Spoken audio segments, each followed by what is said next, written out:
স্থানীয় ও জাতীয় অর্থনীতিতে বড় অবদান থাকলেও যোগাযোগ ব্যবস্থা এবং প্রয়োজনীয় অবকাঠামো থেকে পিছিয়ে গ্রামীণ অঞ্চল।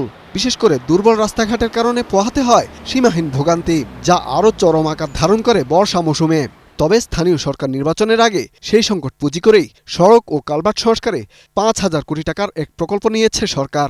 ৫,২২৩ কিলোমিটার গ্রামীণ সড়ক এবং ৭,০০০ মিটার ব্রিজ কালভার্টের পুনর্বাসনের প্রকল্প। ওই প্রকল্প থেকে ৩,৮৯৩ কোটি টাকায় সংস্কার করা হবে ৫,০০০ কিলোমিটার পুরনো সড়ক, অর্থাৎ প্রতি কিলোমিটারের জন্য ১৫ কোটি টাকা। এই টাকায় প্রায় ১ কিলোমিটার নতুন সড়কই তৈরি করা সম্ভব বলে মনে করেন বিশ্লেষকরা। আরও ভয়ঙ্কর তথ্য হলো, প্রতি ১০ মিটার কালভার্ট মেরামতের জন্য ব্যয় ধরা হয়েছে ১০০ কোটি টাকা।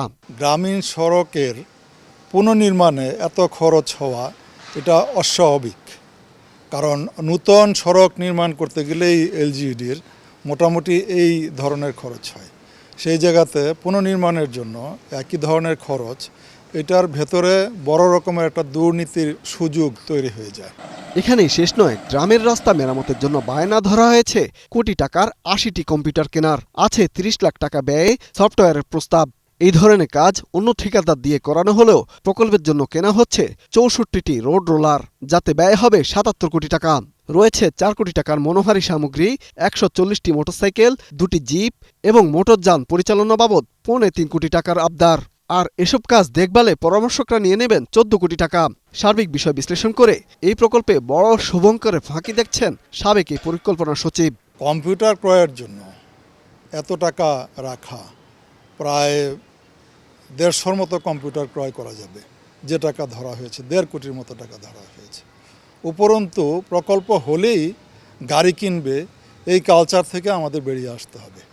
কারণ সরকার শুরু থেকেই বলে আসছে যে অর্থ সংকট এবং কৃচ্ছ্রতা সাধন, এই কৃচ্ছ্রতা সাধনের যে নীতি সরকারের, এটা টোটালি তার বিরুদ্ধে যাচ্ছে। কথায় কথায় প্রকল্পে গাড়ি ক্রয় করা, এই যে ৬ কোটি টাকার উপরে ধরা হয়েছে গাড়ি এবং মোটরসাইকেল সহ এইগুলি ক্রয় করার জন্য, এইখানে একটা সুযোগ নেয় এই সংস্থাগুলি। চলতি অর্থ বছরে শুরু হয়ে এই প্রকল্প শেষ হওয়ার কথা ২০৩০ সালে। ইমদাদ হোসাইন, ৭১, ঢাকা।